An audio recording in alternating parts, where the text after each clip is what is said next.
सकते हो। ये बेसिकली आपकी रेजिस्टेंस का कमाल है, पूरा सीधा करने पर भी पूरा व्यू क्लियर आ रहा है। ओके, सो आप लोग बेसिकली यहाँ पर देख सकते हो इस पर्टिकुलर टाइम पे, ठीक है।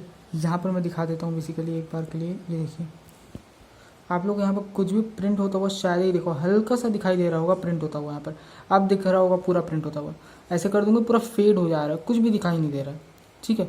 ये कब की स्थिति है, जब मैंने बेसिकली यहाँ पर आप देख सकते हो जो थर्ड पिन है हमारा, दिखाते हो थर्ड पिन जो है ना हमारा V0 का, हमारा थर्ड पिन यहाँ पर अगर लिखा हुआ आपको दिखाई दे जाए तो थर्ड पिन है हमारा, दैट इज़ V0 का पिन। देख सकते हो V0 का ये पिन हमारे पास थर्ड पिन है जो V0 का है। ये V0 का पिन जो बेसिकली हमने यहाँ पर क्या किया, डायरेक्टली हमने जो V0 का जो पिन है ना, ये देख सकते हो डायरेक्टली हमने माइनस वाले पॉइंट पे कनेक्ट किया। ये रहा आपके पास में, ये देखो माइनस वाला पॉइंट आपके पास में ये रहा, और इसमें हमने डायरेक्टली V0 के इस पिन को कनेक्ट किया है, ठीक है, जो कि ग्राउंड में ही जाता है, माइनस में ग्राउंड में ही जाता है बेसिकली। बट आप इसका क्लैरिटी देख सकते हो, इसमें क्लैरिटी बिल्कुल भी नहीं है। देख सकते हो यहाँ से थोड़ा क्लियर दिखाई दे रहा है, ऐसे करूँगा बिल्कुल क्लियर दिखाई नहीं दे रहा है, ठीक है। आप देखो क्लियर दिखाई दे रहा है। अब बेसिकली आप इस क्लैरिटी के इशू को सॉल्व कैसे कर सकते हो, आप इस क्लैरिटी के इशू को आप कैसे सॉल्व कर सकते हो वो बताता हूँ बेसिकली आपको। सबसे पहले बेसिकली आपको अलग अलग रेजिस्टेंस इस्तेमाल करके दिखाऊंगा। ये अप्रॉक्सीमेटली, ये रेजिस्टेंस आप देख रहे हो ना, ये अप्रॉक्सीमेटली 500 ओम्स का है। ये दोनों रेजिस्टेंस अप्रॉक्सीमेटली आपके 1 किलो ओम्स के हैं, 1000 ओम्स। मैं आपको एक एक करके यूज़ करके दिखाता हूँ। जैसे ही मैं रेजिस्टेंस बढ़ाऊंगा क्लैरिटी ऑटोमेटिक बढ़ती चली जाएगी, दिखाता हूँ चलिए। तो सबसे पहले तो हम बेसिकली इस वाले पिन को हम यहाँ से निकाल देते हैं, इस वाले पिन को हम यहाँ से निकाल देते हैं और कहीं और अटैच कर देते हैं इस तरीके से, यहाँ चलो लेट्स से। अब हम बेसिकली यहाँ क्या करते हैं, एक रजिस्टर लेते हैं, इसके पिन को बेसिकली यहाँ अटैच कर देते हैं।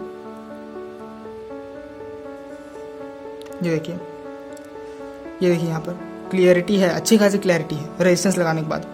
अब देखिए क्लैरिटी कम हो रही है, उठाऊंगा अभी ठीक ठाक है, अब भी क्लैरिटी ठीक ठाक है।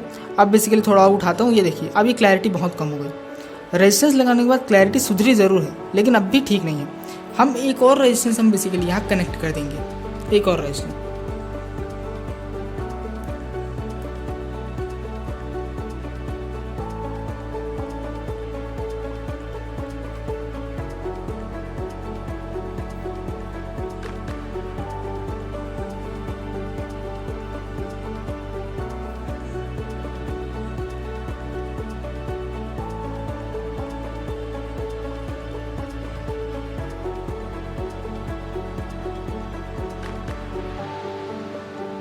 हमने बेसिकली यहाँ से ग्राउंड से कनेक्ट कर दिया है। देखिए अब बेसिकली इसे यहाँ कनेक्ट कर देते हैं फटाफट से, चलिए। और ये देखिए हमने बेसिकली यहाँ पर इस चीज़ को कनेक्ट कर दिया है, आपको आई होप दिखाई दे रहा होगा। ये देखिए यहाँ पर दो रेजिस्टेंसेस कनेक्ट है आपस में सीरीज़ में, ठीक है, एक 500 ओम्स का अप्रॉक्स और एक 1 किलो ओम का। अब आपको मैं इसकी क्लैरिटी दिखाता हूँ, ठीक है। तो क्लैरिटी को वापस से देखना स्टार्ट करते हैं। देखिए बहुत ज़्यादा क्लियर है, ये उठाऊँगा, देखिए अब भी बहुत ज़्यादा क्लियर है। देखिए इसकी क्लैरिटी फोकस कीजिए, बहुत ही ज़्यादा। देखिए पूरा सीधा कर दे रहा हूँ, पूरा सीधा करने के बाद क्लैरिटी कहीं ना कहीं इशू आ रही है, वरना फिर देखिए इतने में तो दिखा देता हूँ। देखिए इतने एंगल में तो फुल क्लियर है, ये देखिए इतने एंगल पे लगभग क्लियर है। थोड़ा कम कर दूंगा, पूरा क्लियर आ रहा है। लेकिन हम भी सेटिस्फाइड नहीं है, हमें पूरा क्लियर चाहिए एकदम। हम ऐसे सीधा कर दें और ये पूरा क्लियर दिखाई दे, तो इसके लिए हम क्या करेंगे, हम यहाँ पर एक और रेजिस्टेंस लगाएंगे, ये वाला। हम यहाँ पर ये एक और रेजिस्टेंस हम लगाएंगे।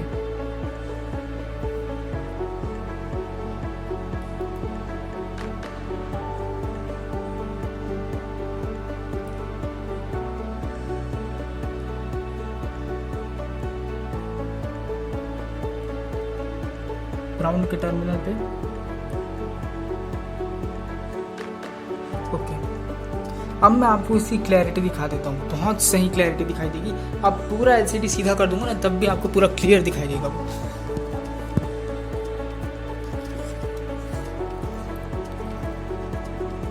ये देखिए मैंने पूरा एलसीडी सीधा कर दिया है, दिखा देता हूँ। देखिए पूरा एलसीडी सीधा मैंने कर दिया है, दूर से भी दिखाऊंगा ना तब भी क्लियर दिखाई दे रहा है। ये रेजिस्टेंस का कमाल है, देख सकते हो। ये बेसिकली आपकी रेजिस्टेंस का कमाल है, पूरा सीधा करने पर भी पूरा व्यू क्लियर आ रहा है, ठीक है। तो ये आपके रेजिस्टेंस का यूज़ है बेसिकली।